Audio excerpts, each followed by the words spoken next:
Which time something that's true. Go! Starting off here on Smashville, really thinking this is the neutral stage to be. And Saj seeing that defensive nairs, not even quite getting a percent though with the bullet arts. Yeah, and that's kind of what you're going to see. You're going to see him play a full character length away for a majority of this set until he gets to confirm with one of those specials. Oh, Saj with some call-outs of his own. Mekos finally going in. Opting for a neutral air there. No footstool combos from him. Yeah, just going for the bread and butters. I think he expected to be on the other side of him when he went for that, so that's why he didn't follow up after that first nair. Saj has him off stage. No jump now. He's going to have to come back. Oh, not even using the tether. Interesting choice from Mekos here. Mekos. Ooh. So you see the the lovely Fly Society logo there by Mekos' name.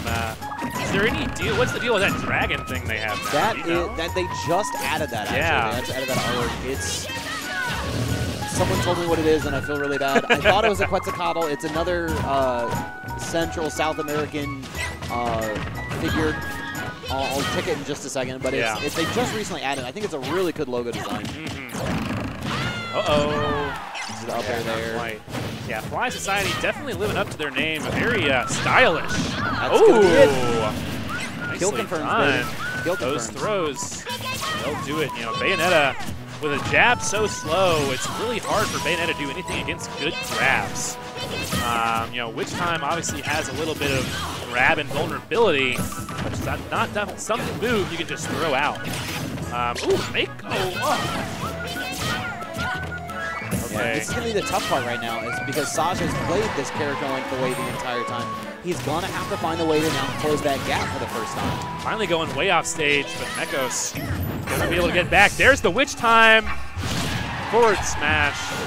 Sorry, bud. Easy cleanup. Yep. Easy cleanup. Saj is, in that hoodie, calm and stoic.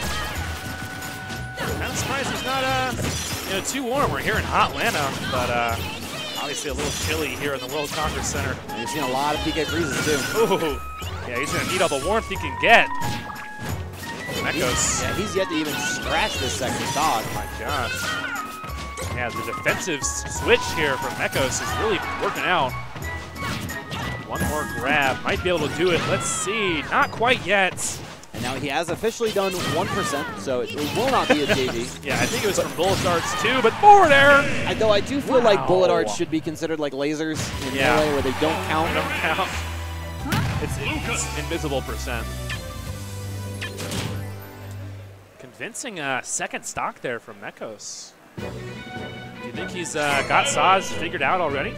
I'm not sure. I think it's really going to be difficult because Mekos will have that top Bayo practice. But you gotta wonder, does Mekos have does Saj have that top Lucas practice? I'm not sure. Florida is a very deep state, a lot of great players there. Not sure their character diversity though, but going here to Lilat, I don't know. A lot of people have been saying they should ban Lilat. It's got some weird technical issues, you might say. What are your thoughts on the stage?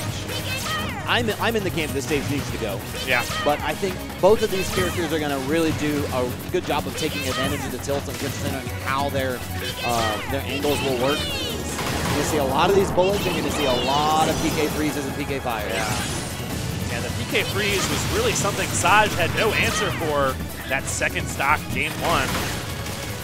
But Saj with some projectiles of his own. Yeah, I think we'll see a lot more defensive play this game. Trying to attack each other on all the opposite sides of the stage.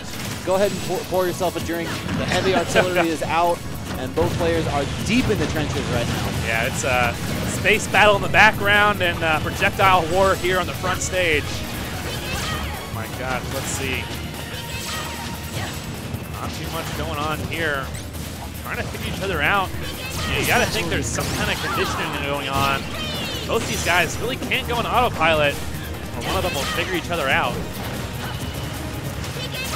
So, you know, of these two characters, which do you think has sort of the better projectile game, whether it's Lucas's strong projectiles or Bayonetta's more annoying projectiles? I think it's pretty clearly in the favor of Lucas. Bayonetta has tricks that she can do with it, but I really think a lot of what Lucas does is based around how he uses those projectiles to wall out. It's not going to be the same where Bayonetta can just kind of prevent you from coming in. Lucas is going to be a lot more difficult to deal with. Yeah. Yeah, it's almost like Mekos is playing more of a Trapper-style gameplay right now, where he's just making Saj move where he wants, getting a grab here and there, and that trade's gonna not quite kill. Yeah, an interesting fact, you know, as Lilat tilts, so do the blast zones. Really? Yeah.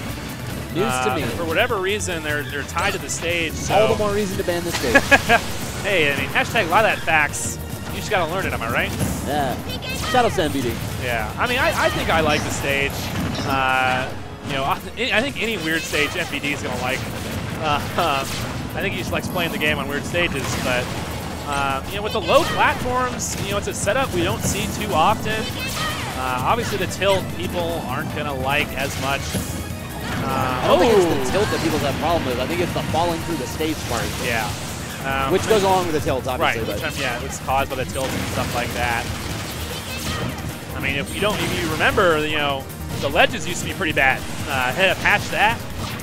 In one of the early patches. More Lilat facts. Yeah. The boosters themselves actually had individual ledges on them. Yeah. So the small little inclines as you go towards the final quarter of the stage on either side has the individual lips that can cause tripping, can cause moves to be eaten, inputs.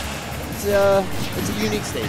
Yeah. I'm all for tiltless Lilat or transformationless Pokemon Stadium 2. Oh yeah, that'd be really nice. Having Pokemon Stadium 2 would be a pretty sick addition to the stage list. But speaking of sick, this is still some really close gameplay right now, though. Ooh.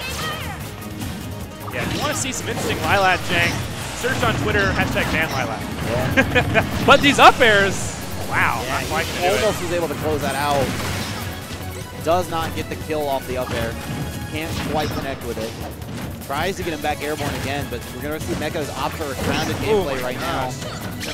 We see Mekos going for that grab a lot. Is that going to kill right now, do you think? No, not quite. Yeah.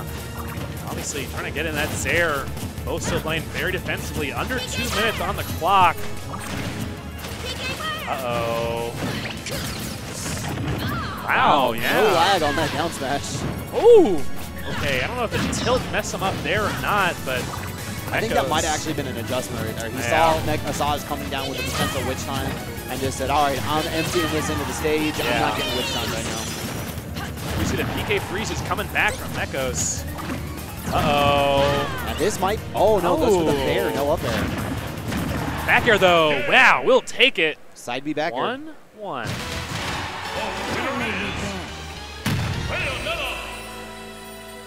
Wow.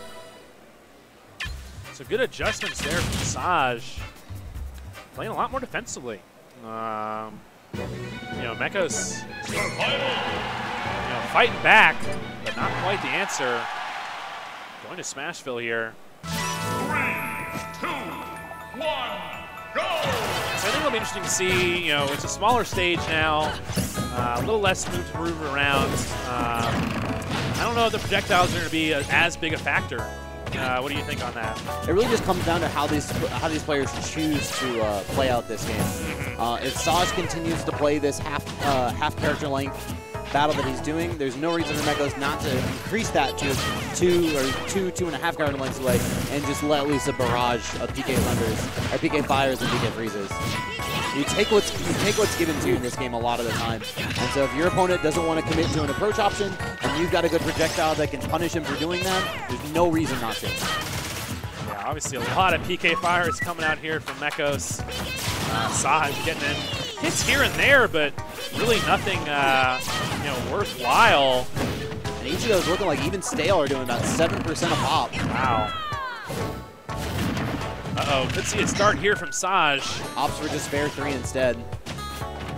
Yeah, still, nothing too crazy. I don't know if he's just playing it safe or maybe saving it for later. We'll have to see. Getting a grab here. Okay, interesting choice.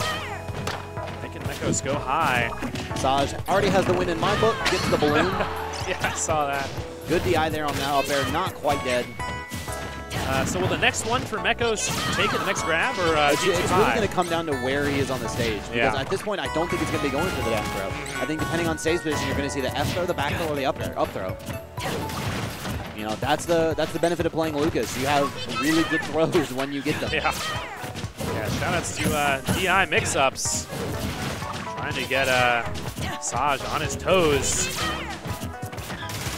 Okay, moving around here. Now Saj has been, landing a lot with that laser kick, and obviously, very hard move to punish, but Mekos really hasn't been calling it out. No, goes to the up throw. Yeah. And I believe Saj actually played that because that was good DI on that too. But catches the landing, magic percents right now, Super Saiyan. Saj getting a good job of getting him off there, though. Uh-oh. Saj, still playing very defensively, even though he's a stock down. Uh-oh. Yeah, sometimes you kind of you live by the style, die by the style. He's going to have to commit a little bit more going forward if he's going to even close out this stock, much less anything else before he takes too much damage. Uh-oh, starting off something here. Let's see. Ooh, just barely missing that grab.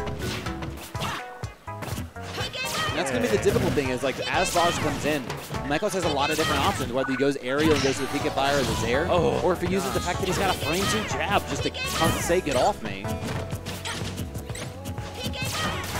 Just less than 3 minutes now. Back air, not quite. Ooh. And really good high recovery just to avoid all parts of that nair. Wanted none of that situation. Yeah, Mekos has been doing that high recovery quite a bit in this set.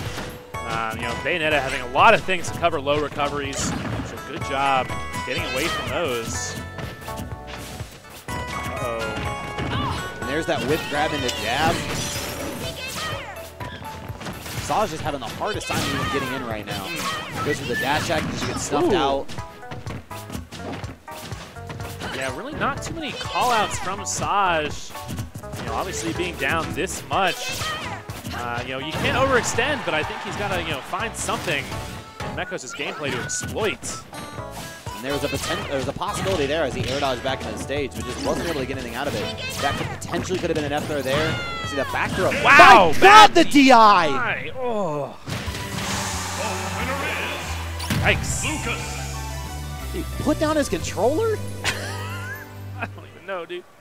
That is 1987. Was that ever? That wasn't even the edge of the stage. Yeah. The DI mix-up was real. Oh, wow. Now, what probably happened there is he expected the down throw and just started immediately DIing behind Lucas. Yeah. And instead, teleported into the blast zone in the blink of an eye. Gross. Very gross. Here we go, One more game for Mekos will be able to take this best of 5. I mean, Saj has shown that he's capable of doing it. He's gonna have to go back to that game 2 game plan where he was able to close it out. Okay. More defensive gameplay from both these players. Nair, fair, good read of the DI. A lot of the times you'll see lower level Lucases just go for multiple nairs, and you can either go for the footstool or you can follow the DI like Mekos did there and just get the fair out of it. Ooh. Apparently some interesting combos here from Saj. Getting the percent. Nice call out here. So why do you think Saj wanted to go back here to Smashville? It's an honest question, honestly. It's an honest question, honestly, Jesus. I don't know. Obviously, he can't go back to Lilat, which would have been the preferred option. Maybe it's just the fact that he thinks if he can get a witch time on the up Bs as he comes back, he'll be able to get cleaner punishes that way and closer to the blast zone. Oh, nice. A lot of matrix there for Mekos. Good job from Mekos playing patiently by the ledge, but he's off stage now. Saj might start baiting out those high recoveries from him. Both players doing the footsies. Stinky feet. Yeah, a lot of patient play coming out on either side. No one wants to overcommit right now. Double side B, nothing off of it. Oh, wow. Oh, okay. I'll take things I didn't expect for 1,000, Alex. And back throw. Good DI this time. Yeah, survives he learned that. his lesson. Gonna regrab. Oh! Yep. He dropped down and bulleted. I think that was supposed to be a jump from ledge into the bullets to try to cover his recovery back up, but the misinput's going to cost him the stock there. It might cost him this set as Mekos now having the availability to sit back and take percent here and there. I mean, I feel like there's a little bit of an added aggression just for in-game situations. Lucas, of all people, pretty tired of being asked to ask his mom. That's not an option for him. Shout-outs Localized Mother 3. Am I right? Keep dreaming. I know. We'll get a Nintendo-sponsored Smash tournament before that happens. Probably. Nintendo, if you're watching, let's see some action. But you know, back to Saw's trying to get some action going right now. Yeah. Yep, there we go. Ooh, okay. Down tilt up B, or down tilt up air. Easy cleanup. It's not out of this. Only down 10%. Yeah, it's still, you know, 3 minutes left to play in this game. Hasn't really gotten close to a timeout either side, but both of them taking their time, being very patient. I like the fact that you've slowly seen Saj inch in closer with how he's placing these aerials. Yeah. You know, as we started, it was about a character length and a half, and now it seems like a little bit closer. That way, when he lands with these bears and these fares, he's able to immediately convert off of it. Just little micro. Ooh. Okay, Mekos here. Small percent lead, but Saj starting off. Side B there for a fat 25. Uh-oh, Mekos in a bad spot. Bad DI, but no, he's living. Yeah, that's unfortunate. That was the SDI right there. I don't know if he could have possibly gotten another up B in just to force him a little bit higher, but he does take a pretty significant lead from that. At least in the balloon there again. At least in the sense of this game, just because it's been a little bit difficult for either player to really overextend too far on these leads. True. Yeah, you know, both these characters having moves where, you know, if you overextend, they can punish you hard. Whether it be some kind of witch twist or, you know, even Lucas's up air that high can be definitely a factor. Here we have, you know, Saj at 68, Mekos at 93. Really patient play. We're down to 1:45 right now. Yeah, now that Saj is taking the lead, you know, he's sort of, you know, backed off a little bit. You know, a couple more character lengths back, waiting for Lucas. Ooh, nice forward air, though. Oh! Yeah, he's done a fantastic job of avoiding those PK freezes off stage. That's just free percent for Mekos to add up. Good SDI that time, getting away from the up B. Wow! Yeah, PK Thunder, though. Not going to do anything too crazy. Mekos just waiting back. Only 1:10 left in this game. We could see a timeout if they want it, but the aggression starting to come out here. Uh-oh. Up air. Wow. Just uses the rage to close it out with 63 seconds left. Mekos closes it out 3-1, and it will be the last person to advance out of the C and D pool blocks winner's side. Congratulations to him. Congratulations to Fly Society, putting another one in winner's top 48. Well, Broslina, I gotta tell you, this has been an incredible 2 hours. We keep moving on. Yeah, we gotta bring it back to our beautiful faces before we say goodbye. Before we say goodbye. So many hype matches. We saw so many great upsets. All your Carolina boys doing a great job. My Georgia boys. All one of them. All one of them. Well, you know, good showing. The one of them we saw on stream. But yes, this is our moment to say goodbye to all you beautiful people. If you have any feedback, if you would like to drop us a follow, he is at Phantom with 2 T's. I am Brosalina with just an underscore on the end. Thank you so much. The capable hands of, I believe, the phenomenal EE will be replacing us, so you guys are in for a treat. Have a great rest of the stream, everybody. Thank you so much, guys. I will see you around.